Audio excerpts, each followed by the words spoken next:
Welcome to a new episode of Outside the Panels with your host, Johnny the Machine Hughes.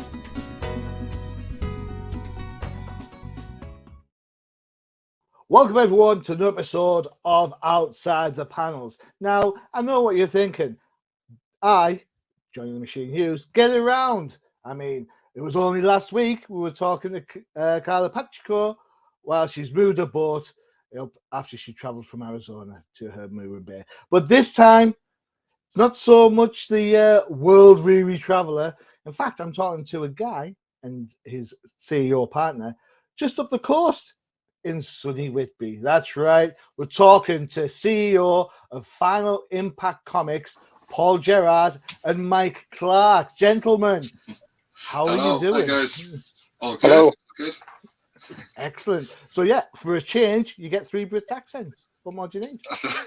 It is a change, definitely. Yeah. We're usually American or Chinese. Yeah. Okay. Cool. Excellent. That must be quite a language, or is the Chinese English very good? I'll put it this way: we don't sleep much. It's American clients like evening and Chinese early hours. So it's, we don't sleep a lot. There's a way back in the distant times of this show, I did an interview with a guy who was writing in, I think his comic company's called AIC, American in China, is what it stands for. And my co-host wanted to be on it as well, and he was in like Boston time. So I was like, right, so I've got EST, I've got GMT, and I've got whatever the hell China is. Oh, that's it. All right, excellent. So, Paul, how are you doing? Mike, welcome to the show. Both of you. We're here to talk about Final Impact Comics. Now, you guys are the CEOs and the creators of this. So, Paul, start us off. Tell us a little bit about Final Impact. Okay, so we initially, because we come from a filmmaking background, okay, and we wanted to do like a big fantasy post-apocalyptic show ourselves, to write it and develop it. So we started that, and then we started to show it around a bit.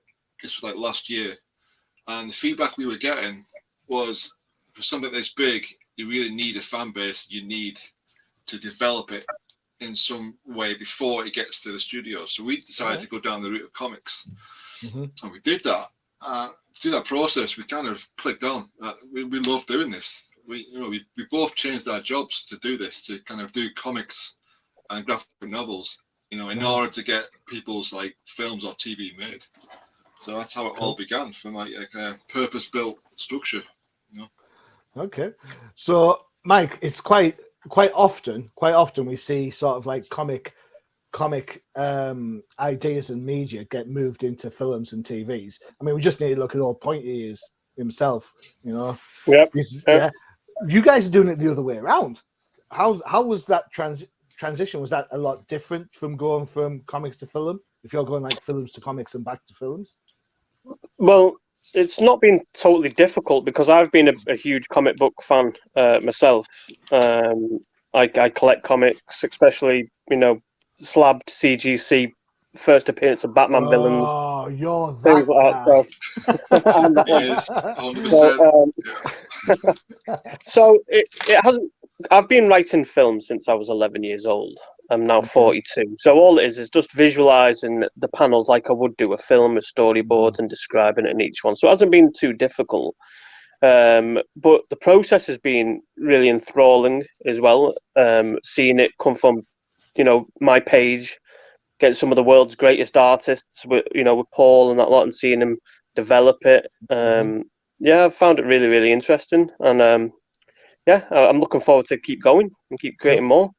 Is that a Liverpool / Everton accent I hear down there? I am an Everton fan, yeah. I am.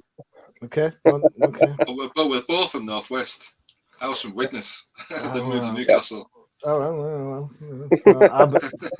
And my brother's an Everton fan for whatever his poison was. Yeah. So there you go. Is he disappointed as me as well? Well, we had a conversation. I said last night that I think you've got 2 wins left. I think you can do Palace, and I think you can do Watford. He reckons Brentford and Palace. So there you go. And Chelsea, You got to get something off Chelsea. So Burnley's not going to sustain. You'll be fine. Burnley's not going to sustain it. That's cool. I hope you're right. Yeah, if anyone wants to know what we're talking about, check out the Premier League. You know, do the thing. You know, you're all used to me talking about NFL. Yes, I know some stuff about football as well. There you go. Cool. All right. So, moving from, I guess, fantasy, what's the inspiration for that? Is it like the success of Game of Thrones? Is it something that you've always had on the back burner? Do you watch Game of Thrones, especially that last season, and think, man, we could do better than this? I think, well, for me, the Rivals thing was more. I grew up in Hong Kong cinema. You know, I grew up in all that kind of stuff, and more kind of like maybe hardcore Japanese manga like Tetsuo and Body Hammer, cool. and then also pairing that with post-apocalyptic 80s films. So I think for me, Rivals is a blend of all that together, like a martial arts, post-apocalyptic, you know, in its own world kind of Star Wars vibe. You know. Okay, cool. I think it all comes from that. Cool, Mike, you agree with all that? Yeah, it's to be honest with you, I didn't watch all of Game of Thrones. I think I saw the first season. I just not saying it wasn't any good or I didn't like it. Just I didn't have the time to get round to it, which I still need to do. But when me and Paul were developing it, I'm same as Paul, very much Hong Kong cinema, but also, you know, your Conans and you know all the canon films from the 80s. That played a big part in writing it. Okay, cool, excellent. So you guys, both CEOs, both creators of Final Impact, you both have different elements. So Paul, I understand you're kind of the go-to artist. Yeah, my background is in concept art for movies and TV. So I'm the guy kind of directors would come to flesh out their world anyway. Okay, cool. So it's just a step. You know, this is one step removed from that. So I'm fleshing out the comic world to a point where it's almost pre-production for a film. Then I can pass that on to the comic artist, and then, you know, art direct it from there. So I've got to ask the question. You know, so where have we seen your work before, Paul? Main ones, I guess. What? So the Battle of Los Angeles started Battle LA, and then Hellboy. Shannara, Evil Dead Rise, but it's not out yet. And then you will see it in Indy 5 and D&D eventually. Oh, Indy 5. See, they're coming back. Indy 5, Top Gun 2. It's like, you know, like some sort of like it's like some film soccer score. It's like the 80s again. Yeah. Oh man, I don't think that hairstyle will come back for me though. Thank God. All right. And yourself, Mike, you're more the writing side of the equation. Writing director. So me and Paul have done a feature film, a horror feature film that's I think it's due out August this year. I've just done a drama film as well, and I'm currently in pre-production for a film in China. Wow. A China film studio. So. Okay, cool. So art tends to translate quite well, as Paul said, kind of from like movie to comic book and then back again. Do you find that the writing has to be different then, Mike? Do you find that the writing has to be more lay down the camera angles and as well as not just the dialogue? You kind of have to direct from that point of view. In comics, I think I need to be more descriptive of what exactly what I want to see in that panel. When it comes to a movie script, I can basically do very basic descriptions of what is in that scene, and then there's other departments. You know, we've got production design, we've got prop masters and things like that who can then fill that world up, along with the cinematographer with the lighting.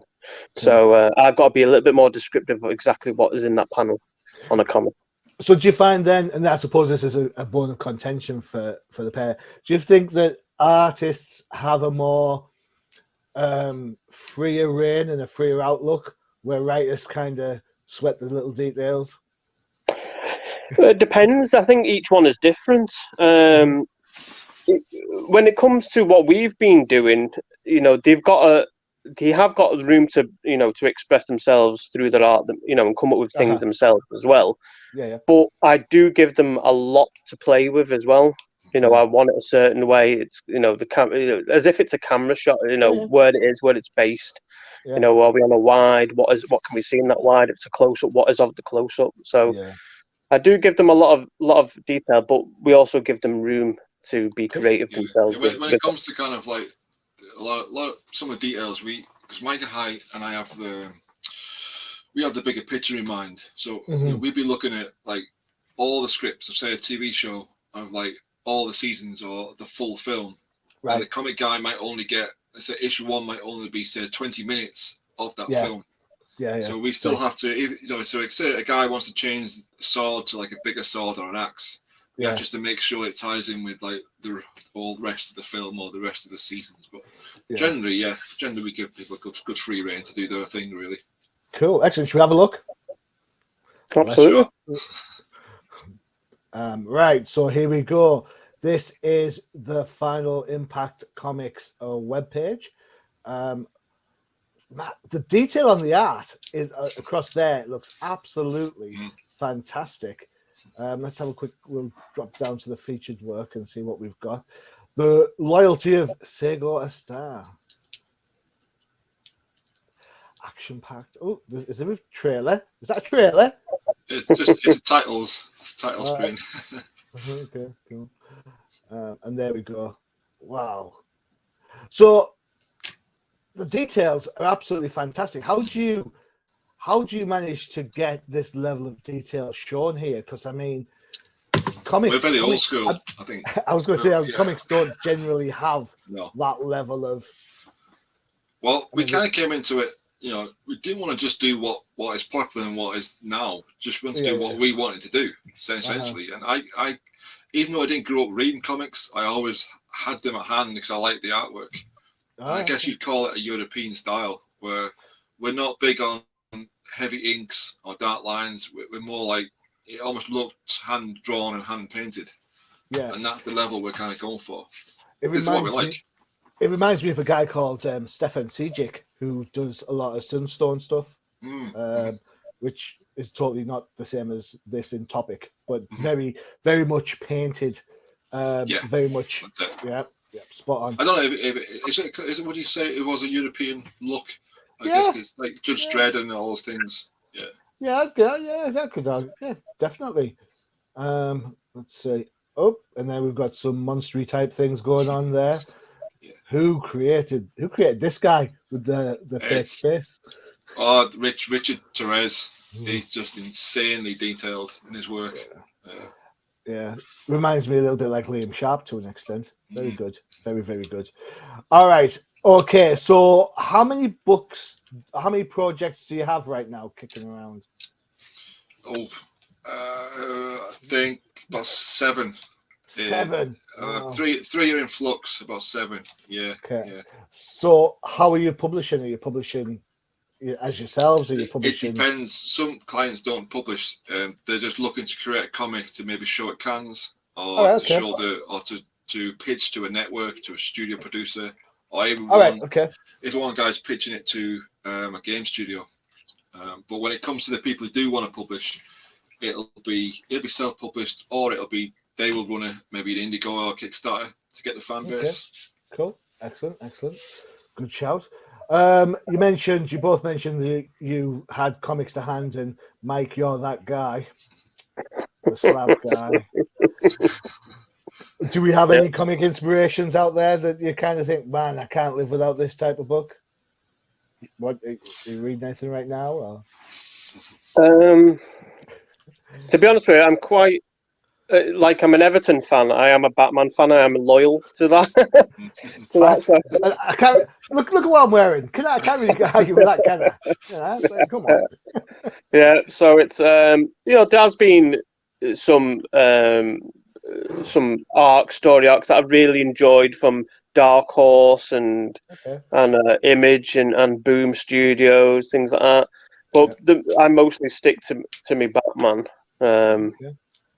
But the Dark Horse ones that I really, really did enjoy is the unproduced screenplays that they turned into graphic novels. Okay. So they did, the very first Star Wars script, they turned that into a graphic novel, and they did one for Alien and Alien 3.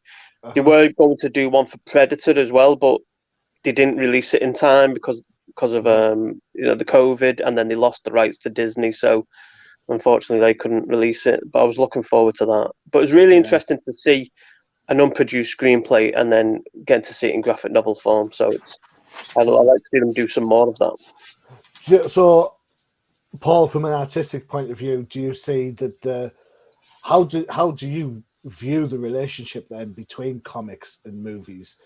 Is one I'm going to sound like is one better than the other? Is one servicing the other? Oh, comics is far better. Comics is far better because you get to develop the whole world and everything about it. You're not just slotted in on a single thing.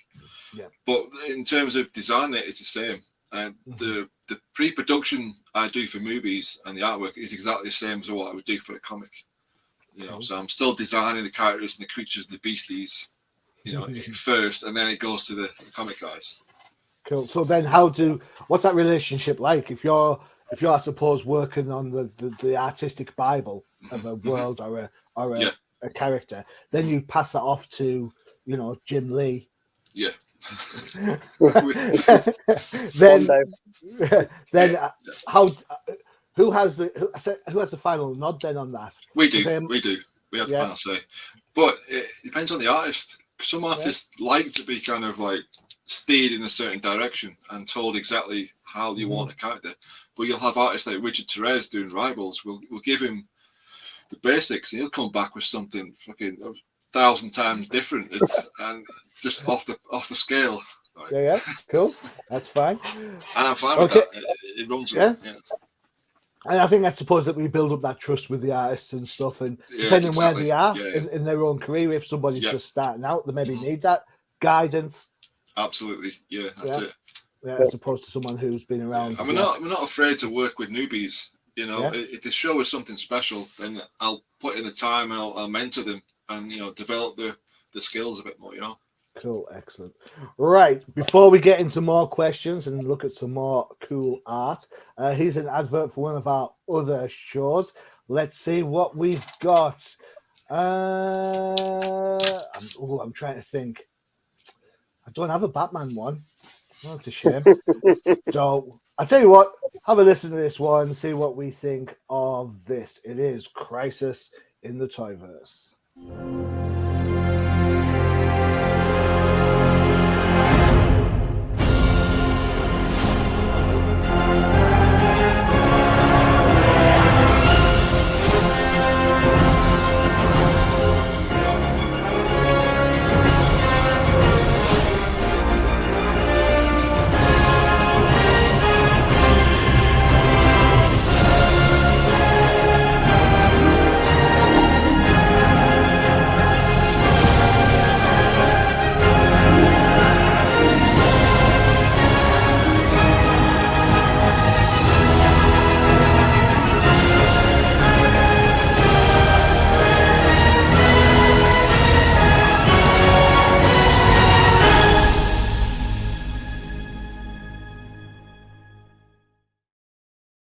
There you go. If there's ever a show that wants to jump into your toy collection, rip them out of the boxes and play with them, it's Crisis in the Triverse. Toy collection, honestly, all I did in Kobe was buy toys.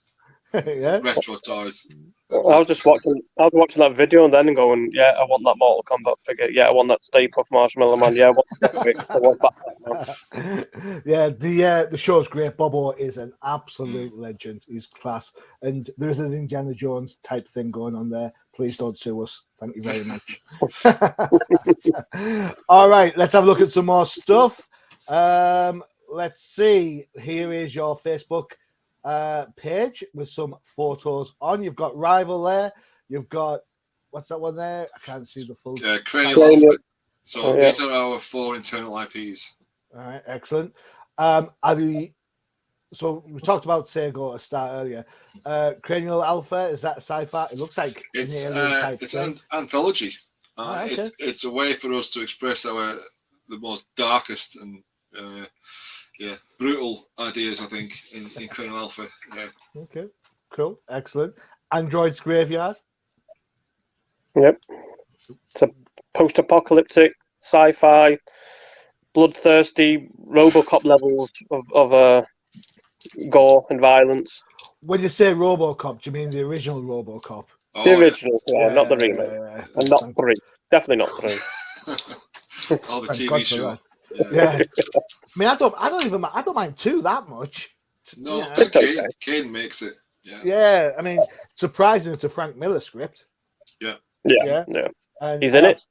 Yeah, he is. I loved going back a few. I liked Terminator versus RoboCop from Dark Horse Comics. Yeah, Which, on the game. Yeah. Mega Drive.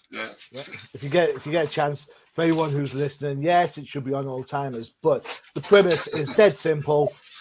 Is that Terminators go back. RoboCop is the birth of Skynet. Is pretty much it, and then from there. I mentioned Old Timers. We have a podcast called the Old Timers Comic Book Show, and they do comics that are at least 25 years old. That's it. So, All be on there. So Mike, you need to watch it because you might find some more slabbed stuff on there. Just so, not that I'm having a go at all. Let's see, Jade Flower. What that looks more fantasy driven. It's our Goonies, isn't it, Mike? I think it is. It's our Goonies meets The Princess Bride. Cool. Fantasies, family drama. Family drama.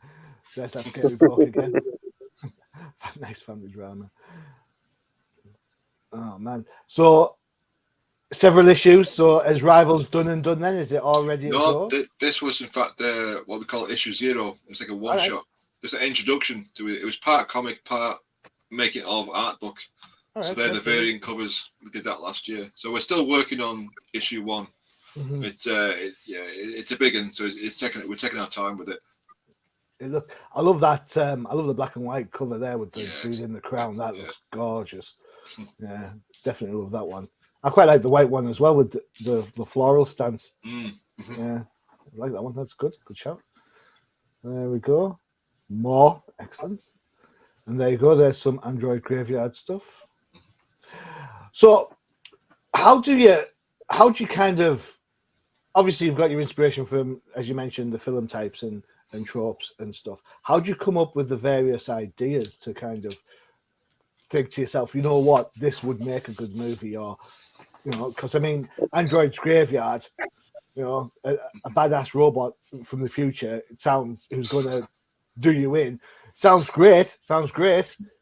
How do you come up and think, well, you know what? How do I make this different from things like Terminator or RoboCop or whatever? It's exactly like what you just said. How do we make it different?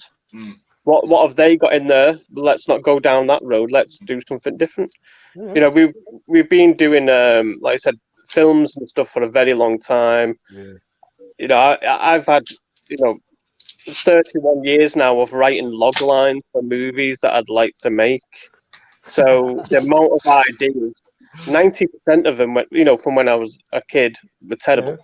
Yeah. But some of them will stick to this day. That you know what, I remember that idea that I had. I'd still like to do that. So it's just many years of coming up with stories and premises and plots. I think it's the same with the artwork. I mean, in my kind of movie stuff, I'm the guy they come to for. Say they got a movie. I don't know. We've got a movie about a scary monster in the dark. Well, I'm the guy that has to make up what that scary monster looks like. Yeah. So that's could be my profession for the last 15 years. So it's so what we're doing for the comics. It's trying to make something fiercely unique. Mm-hmm. I think the style of the art absolutely drives that point home. Absolutely. So well done on that. I think from being I'm a comic book nerd. I am a nerd of the highest order, I suppose, when it comes to comic books. So it can be quite easy for people like me to see something and dismissive of, that's just like. Yeah. That's got to be. I mean, that's got to be the challenge, right? To overcome that. Oh, there's only so many stories that's been wrote, and there are always going to be variations of them stories. What did it say? Is it 7 or 9? Seven. I think Harrison Ford once said there's only 7 types of stories. Or something. Yeah. It's just different variations of them. Yeah. So it's just trying to do things a little differently. Some people might have seen aspects of it elsewhere, but you're never going to get the exact same thing. Yeah, I mean, let's be honest. We all know that Star Wars is 7 samurai, or The Magnificent Seven. It's Yep. it's the same movie. Absolutely. Yeah. Yep. Old man goes and rounds up a posse of people and goes and saves the town. Yep. That's it. It's Star Wars. Yep. It is. Yep. That's right. Throwing I think Chewbacca in the side. it's about when the two worlds come together, isn't it? When the writing, the ideas, and the world building work together. Yeah. You know, I think that's what Yeah. when it kind of works. I reckon. So then let me ask you this big question then, because I've got a writer and I've got an artist. All right. There's some more information about Final Impact Comics on the Facebook page. You can check that out. Here's the big question: which is most important, the art or the writing? Oh, Whoa. the writing without a shadow of a doubt. I tell you what's weird though is we work together that closely. We can't remember who came up with what idea. Hey, You know, watch out, Stanley, Jack Kirby. That's Bill Finger. Yeah. But no, I think me and Paul work hand in hand together. You know, there's never any arguments as well. We've been working together for 10 years now, and there's never any arguments about something. If I don't like something that Paul's done, I'll tell him. And if he doesn't like something that I've done, he'll just tell me, and we'll come up with a workaround. But we work well together. So excellent. That's good chat. But the writing is definitely the most important aspect of comic and film. Well, let's face it. If there's no writing, I'll just be doing a lot of art books. That's it. Well, it's their work. You know, I've got to go a whole book of Jack Vetriano downstairs. You know, Jack Rosetta, yeah. Does Vampy need a script? Put her in high boots and that's it. You're sorted. All right. Yeah. Okay. It's an interesting debate for me. I think as a comic book reader, it's strange. It's quite the two quite separate from each other. If I'm a comic book reader, I want good story, because if the art's fantastic and the story's bad, I'm not gonna read it. Yeah. But from a movie, I want those great images, you know, like in the Batman where he steps out of the shadow, and you're watching it and you know full well he's great writing to come up with that. Is it though? To come up with that at that point, absolutely. Yeah, absolutely. You gotta let that see the writing room. I see the writing room. Guys, what should we do? Should we have Batman coming out of the shadow, walking slowly? Yeah, let's do that. Sorted. Check, please. But they said that there's never, you know, if you're making a film, if you've got a bad script, it's a bad film. When it comes down to brass taxes, you're never going to have a great film with a terrible screenplay. Never. Okay. Right. Well, yeah. You're trying to think of one now, aren't you? But you're not going to. What? A bad film with a good screenplay? No. A good film with a bad screenplay, because a bad screenplay could be executed okay. It could look nice. You know what I mean? So you could have a good film or a bad film with a good screenplay. You could have that, but you're not going to have the other way around. Controversial. Look at the new Blade Runner. Looks beautiful. No, I couldn't sit through it. I loved it. Yeah, I loved it. I haven't seen the new one. I like both versions. I like the original with the Harrison Ford gumshoe detective style, as well as the pretentious director's cut. I like both. I was just thinking Dark Knight Rises, because for me, Dark Knight Rises is probably one of the weakest Batman movies, and that includes Batman and Robin. That's sacrilege, isn't it? Controversial. Yeah. I'll step out because I'm not a huge fan of those movies. I'll step out that way. Well, no. And my point is that Rises is fan service, and there's got massive, great big plot holes in it. Yeah, it's got massive plot holes. It looks great. It looks great, but it's like the plot holes. In fact, it doesn't even look great. That first scene where they're playing sideways and they come across and get the windows blow out before they get there. I'm like, ugh, I'm done. Stop. I think the funny thing is, I think when we shot The Stranger, I was so obsessed with getting iconic visuals, like you said. Mike was off having a couple of someone. I was shooting the scene where there was a creature behind a glass, and it looked brilliant. And I finished it, and then I realised it made no sense, and it didn't fit in the film at all.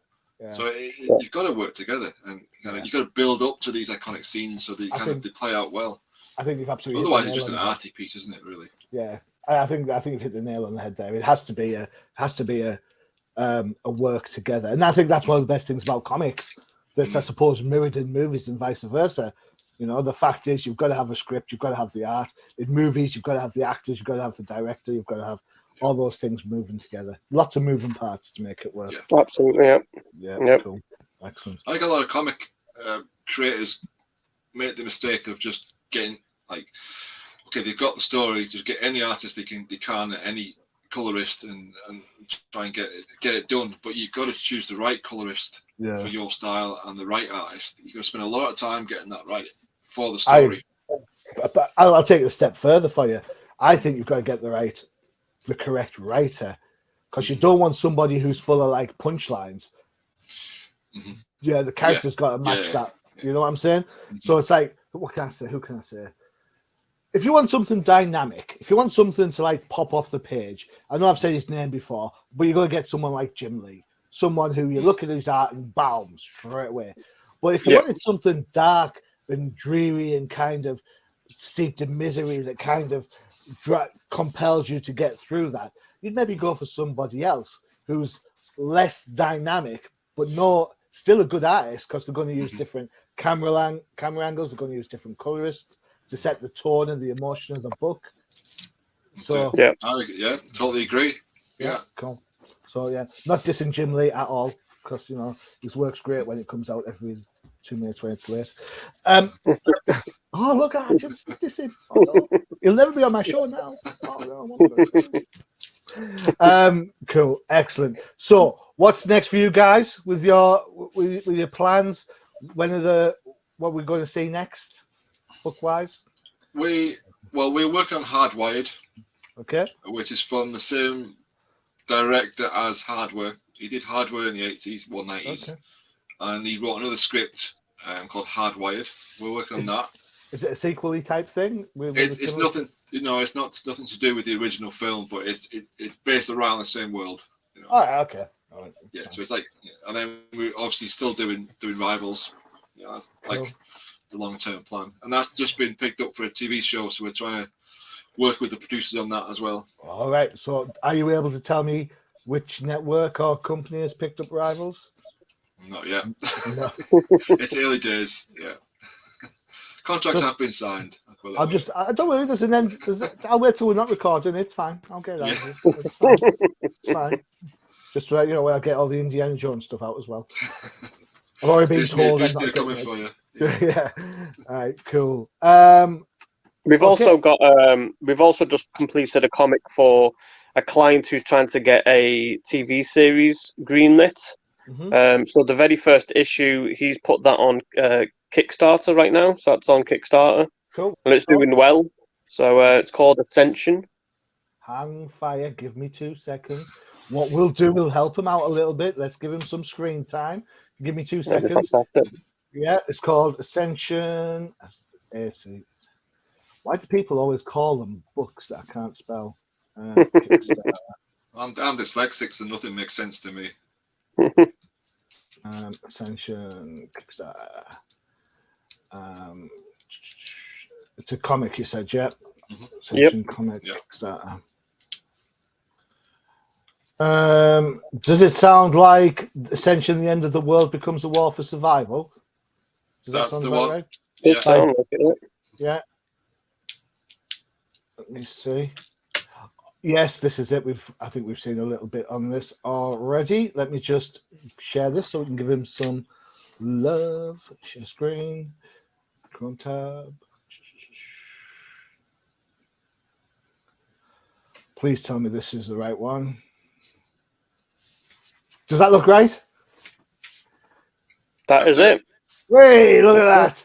As it happens. He's so close as well.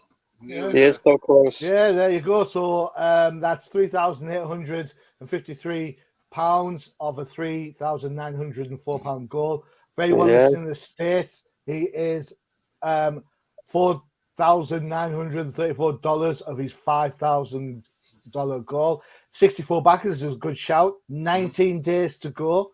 That's really good. Yeah, You know, yeah. I You mean- got a project we love within like 2 days. Yeah. Wow. So let's have a look. So there's a panel. It looks pretty cool. Excellent. Pledges. Let's have a quick look. 1s, 10s. He's got a good range of pledges tiers there. So for people, excellent. So this goes back to what you were saying before about the style meeting the story. So Yeah, the story exactly. is kind of, the style isn't too overly detailed. It's quite clear Yeah. for the type of stuff we do, and it works for the story. Strong lines, strong body poses. Yeah. Yeah. Mhm. Excellent. Cool. Very. It looks great. It looks really good. Western. There's your manga and Japanese stuff you mentioned earlier. Yeah. Wow. That looks really good. That would. I'm going to keep that. I'm going to back that. There you go. Oh, thank you. Thank you. I'll back that. No, excellent. So yeah, good work. Lots going on then. Yeah, and we got two comics based on computer games that are coming out later in the year as well. So they're in deep development. I don't think Madden's 22 would work as a comic. I'm really sorry. I mean, I love Madden's, but you know, it's the only way. We're doing FIFA. It's the only way Everton can win the league by me writing it. I've got it. Madden's versus FIFA. I am so there. Just think, if a linebacker hits like a normal football player, it would go down like they're being shot now. Yeah, but it'll be handball every 2 minutes, I wouldn't. Just imagine if someone shouts offside, you won't know what the hell's going on. Exactly. Where were you when the ball was snapped going forward? Excellent. All right, guys. Thank you so much for spending the time with me today. There is the header to check the Facebook out. Obviously, go to Facebook, type in Final Impact Comics, it'll get you there. All right. So, Divin B, pausing me when I'm talking, and you can see me pull a funny face. It will get you there. And as we said earlier, there's the website, dead simple, www.finalimpactcomics.com. That will show you everything that the guys are working on, how you can get involved. Because you heard it from the guys, they're interested in newbies. What can you do different? We're all fans of movies and comic books. What do you want to see in the next comic? If the current breed of comics aren't doing it for you, pull your finger out and get something done. Yeah, simple as. Yeah. Cool. Trust me, these guys will tell you if it's a good deal or a bad deal, and they'll help you no matter what. Cool. Thank you. Thank you very much. You are more than welcome. Excellent. So don't forget to check out the UCPN for all your other favorite podcasts, including the Crisis in the Toyverse. And I did mention it earlier, the Old Timers Comic Book Show, where the hosts aren't old, but the comics most certainly are. Mike will be checking that out now to see what definitely will be. First appearance of Poison Ivy's worth. Already got it. Fine. Slabbed, I imagine. All right. I've been your host, Johnny Machine Hughes, and as always, adios. Bye-bye. Visit undercovercapes.com for the latest and greatest podcasts via the Undercover Capes Podcast Network. Also visit our parent company website, comiccrusaders.com, all about comic pop culture.